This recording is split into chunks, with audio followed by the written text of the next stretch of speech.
good morning. So ayan, ano ba yung magiging topic natin sa araw na ito? Ang magiging topic natin sa araw na ito is paano ba makaiwas sa road rage, no?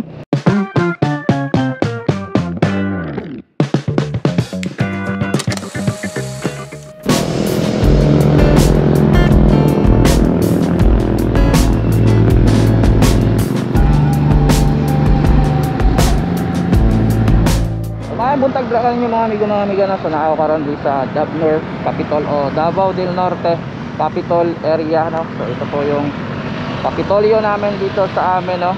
So located dito sa Tagum City. Kasi ayun, Tagum City nga ay ang capital city ng Davao del Norte. So Davnor. So yan po ang Capitolio namin mga amiga. At doon naman yung sports complex, kaharap lang po siya ng Capitolio. So Davao o Davnor Sports Complex, nandyan po makikita. So ayan, so tara, let's go. Biyahe muna tayo papuntang Mako kasi susunduin ko yung asawa ko. So ang daming mga nag-jogging dito, no? So daming mga nag-exercise sa palibot ng sports complex. Yeah, let's go. Good morning po sa lahat. So yung motor.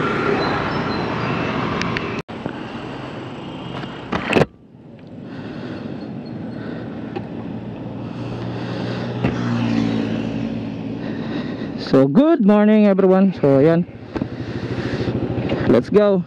Punta tayo ng Mako again. So dito tayo magsisimula sa harap po ng Capitolio ng Tagum. Capitolio po ng Davao del Norte. So let's go. So ito po yung sa harap ng Capitolio ng Davao del Norte, no? Davnor. So again, located po yan dito sa Tagum City. So Tagum City is the capital city of Davao del Norte.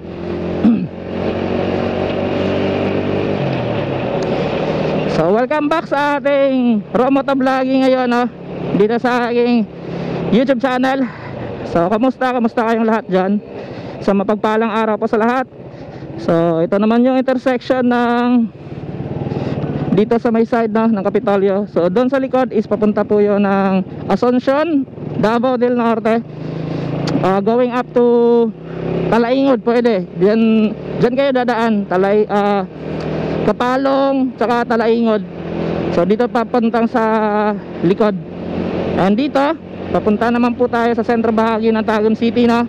So ito po yung Mangkilam Road na makikita nyo dito sa amin. So ito po yung other side na daan na mapapansin nyo kapag umaga. So again, kumusta kayo lahat dyan, especially sa mga subscribers natin, no? So mic check kung klaro ba yung boses ko. So end na ng eskwela, no? End school year na. So dami na yung mga gumraduate sa araw na ito. So marami akong nadaanan kanina na mga parang graduation nila sa araw na ito.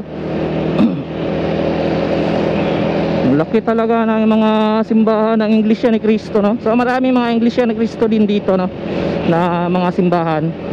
So marami yan. So nga pala, pumunta ako ng maaga doon sa emission testing center ng kakilala ko. So kasi i-renew natin ito si Styler. Expire na siya ngayong araw. Bukas kapag may huli talaga tayo. So today expiration na ng registro niya. So 4-4 yung plate number ko, 444. Apat na 4, special plate po yan, wherein nakuha ko siya way back nung panahon nasa Iloyar pa ako as processor na mga registro. So ang ending is 44. So ibig sabihin April 14. So second week ng April ang last day ng registro na ito. Woo! Good morning. So ang sarap ng hangin. So mahal pa rin yung gasolina ng Shell, no? So yung Shell talaga yung pinaka number 1 na leading brand ng gasolina sa Pilipinas siguro, no? So sila yung parang masasabi ko mahal. Kasi nga yung gasolina nila ay hindi naman may pagkakailan na talagang malinis yung kanilang gasolina. And also sa branded, Shell kasi yan eh. So ayan, ano ba yung magiging topic natin sa araw na ito? Ang magiging topic natin sa araw na ito is paano ba makaiwas sa road rage, no? Ang nakaraang mga buwan, di ba? Merong nangyaring nag-viral na, kung natatandaan nyo, kung nakapanood kayo noon, merong nag-viral na road rage, no? Na kung saan yung rider ay nadali talaga, nabaril dahil sa pagiging mainitin yung ulo. So yan po yung malaking kalabaw dito sa Rotary Park, mga amigo. Malaki yan. Yung imahe ng kalabaw, isa yan sa landmark na makikita nyo dito sa amin sa Tagum City, no? So again, back to the topic. Ano ba mga kailangan nyong gawin bilang isang rider para makaiwas po tayo sa road rage, ang pagkikipagtalo sa daan while nagmamaneho o nagdadrive? Para sa akin, ito po yun. So idagdag nyo na lang kung ano ang kulang, at saka correct nyo lang po ako kung merong mali. So this is my personal thing na dapat nyong isaalang-alang kung kayo ay nagmomotor, para makaiwas po kayo sa road rage or pagkipagtalo sa daan. Unang-una, ilagay lagi sa isipan yung safety first. Ano ba yung mga kailangan para sa sa usaping safety first, no? Safety first, dapat kompleto ka, meron kang tamang kasuotan sa pagmomotor kung nagmomotor ka. So this would be mostly sa driver mo na sa rider, no, sa pagmomotor. So kailangan kung nagmomotor ka, kompleto ka, may helmet ka, naka proper kasuotan ka sa pagmomotor. Hindi naman siguro kailangan na naka full gear ka. So always ka naka full gear nagmomotor. May paano kung malapit lang yung pupuntahan mo, okay lang naman as long as nakapantalon, naka ganito, tamang kasuotan, basta naka helmet, saka yun, yung motor mo is kompleto sa rehistro, walang problema, walang kulang sa accessories. So safety first. At syempre, bakit nga ba safety first yung sinabi ko? Unang-una, napaka-importante yung mga sinabi ko dahil nga sa hindi naman talaga natin maiiwasan, no, na in the future or sa daan na makaka-encounter tayo ng mga ganyang pangyayari, yung pagkikipagtalo sa daan. So napaka-importante before tayo magkaroon ng ganon, safety first. Kailangan kompleto tayo in terms sa helmet, proper na kasuotan sa pagmamotor, rehistro ng ating motor, at saka yung kompleto yung accessories ng ating motor, at wala tayong violation sa ating motor, or kompleto tayo, para at least kung magkaroon man tayo ng problema sa daan or yung tinatawag nating road rage, ay safety tayo in terms sa documents at saka sa legality, diba? Mahirap na kung magkaroon tayo ng kaaway sa daan, tapos pagdating sa punto ng legality or yung mga papeles at saka sa kung meron ba tayong violation, ay mas mainam na kompleto tayo at para hindi tayo diyado, di ba? And also, pasok na din dito yung sa safety first, yung presence of mind sa pagmomotor. Dapat kondisyon yung sarili mo sa pagmomotor, or bago ka magmotor, dapat kondisyon ka. Hindi ka nakainom, hindi ka kulang sa tulog, at saka hindi ka stress or hindi ka depressed while nagmomotor. Para safety first. Yun ang aking ibig sabihin sa safety first. Kuha nyo ba? Sa napaka-importante yung disiplina sa daan. So una-una, safety first. Pangalawa, disiplina. So disiplina sa sarili, kasi kung wala ka doon, maaaring makaka-encounter ka talaga ng kaaway sa daan kung wala kang disiplina sa sarili.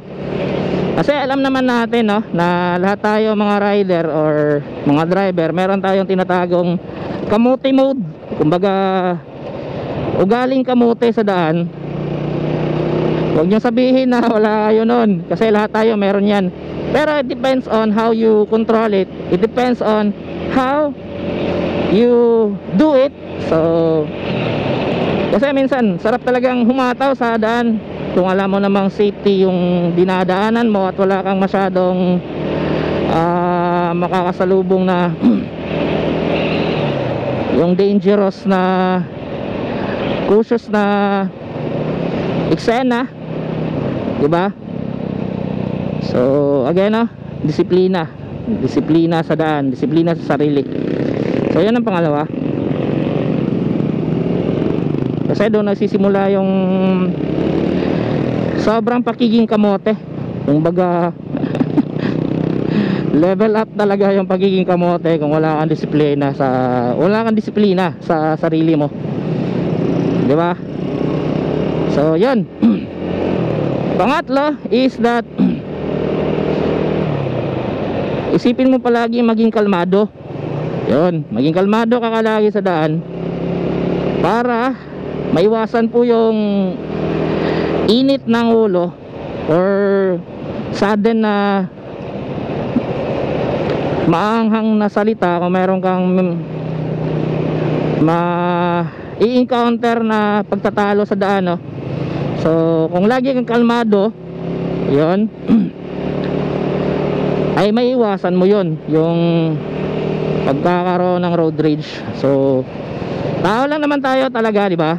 Nagagalit din. Pero kung isaisip mo palagi yung pagiging kalmado, na pag-isip ka din ng maayos, di ba? Instead of yung init ng ulo, kasi lahat ng hindi magandang salita ay ilalabas po yan. At doon na din yung magsisimula yung pakikipag-away at nauuwi sa suntukan. So yun ang nangyari doon sa sa road rage, no? So yung viral na road rage. So lagi nyo isipin na isa lang yung buhay, no? So wala nang replay kapag nangyari yung ganong klaseng insidente. So ang nakita ko kasing kamalian doon sa rider at between doon sa driver na Fortuner. Unang-una kasi doon sa rider, no? Oh, astig ni kuya. Mag-helmet ka din naman. Pero uso po yan dito sa amin sa Tagum City. Hindi uso yung pag-helmet kasi marami talaga mga rider na ganyan dito, no? So shoutout kay kuya. So ingat-ingat po. So ayun na, so yung nakita ko na problema talaga doon sa rider, sa rider at saka sa driver na Fortuner. Number one, doon sa rider, yung pag-ugali nung anak. Kasi kung hindi mo sinabi sa papa mo, kasi yung papa yung nadali, yung nabaril doon sa huli. So magkasama sila ng papa niya na nagmumotor. Then here comes the Fortuner na mabilis ang takbo, nagmamadali. Then parang nagitgitan siya ng konti. Pero ang layo naman, kung titingnan ko sa video, ang layo nung Fortuner sa sinasabi ng lalaki na ginitgit siya, di ba? So malayo yun sa disgrasya. So ayan, nagsumbong yung bata, yung anak, sa papa niya. Sinabi agad, papa, kasi naka-intercom sila eh. Yung papa niya nasa unahan eh. So sabi niya, papa, naginitgit ako ng Fortuner na yun. Parang ganun. Siyempre yung papa niya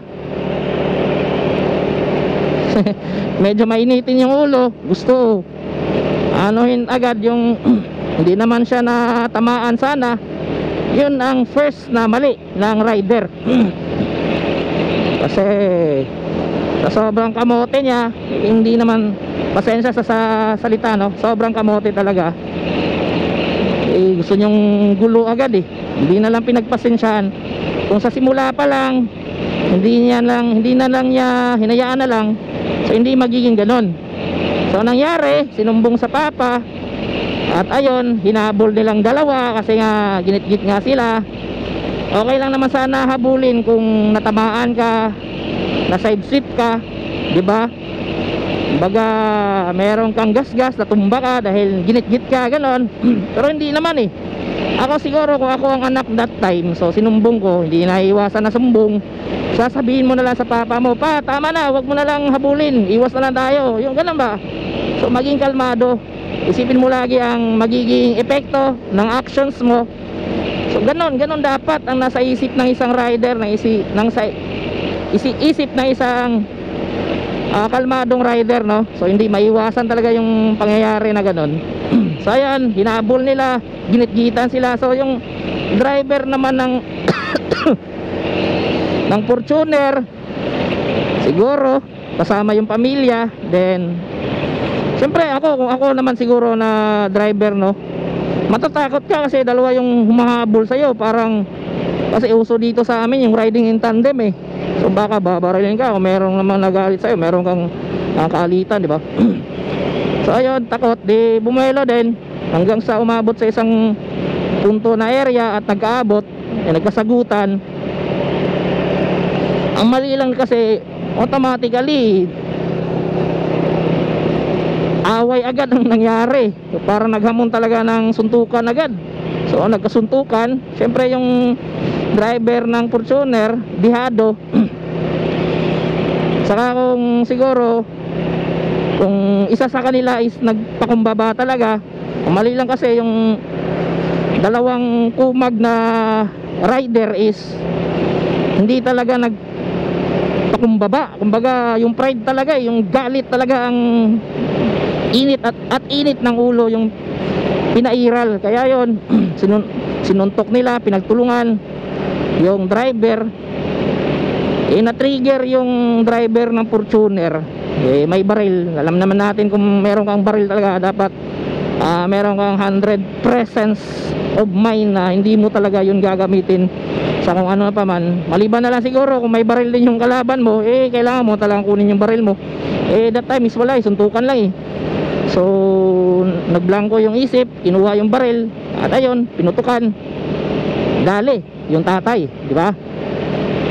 So kaya nga ayoko din kasi talagang meron akong baril, kasi may sa demonyo talaga yung pagkakaroon ng baril, di ba?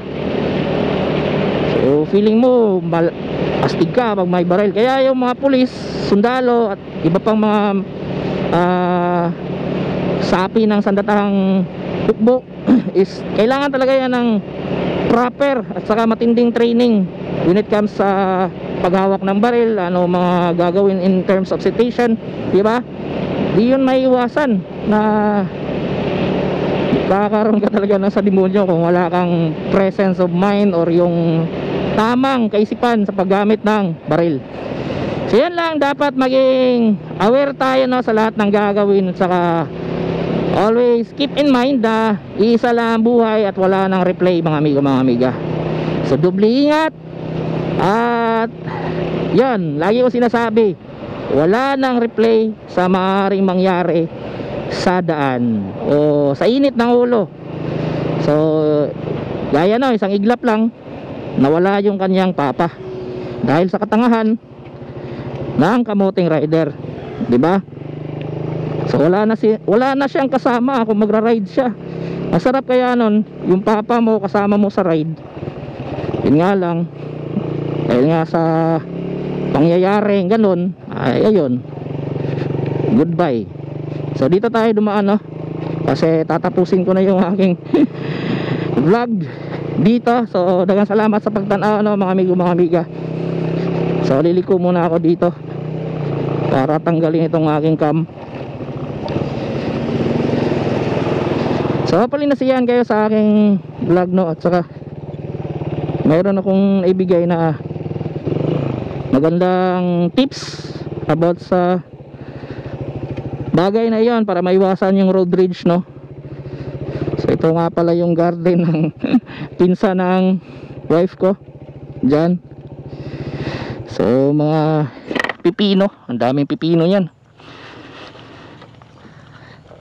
So sa thesis niya ng kasi agriculturist yun si Gado. So yan, daghang salamat sa pagtanaw, and hopefully nasiyahan kayo. And sa ulitin, so if you like this video, don't forget to like, comment at paki-share ng video na ito. And also subscribe, no, mga amigo, mga amiga. And click the bell para updated kayo sa mga bago nating uploads. Once again, this is Work is Wisdak. Laging nagsasabi, always prepare before you ride. Ride safe always, mga amigo, mga amiga. Peace out. Bye bye.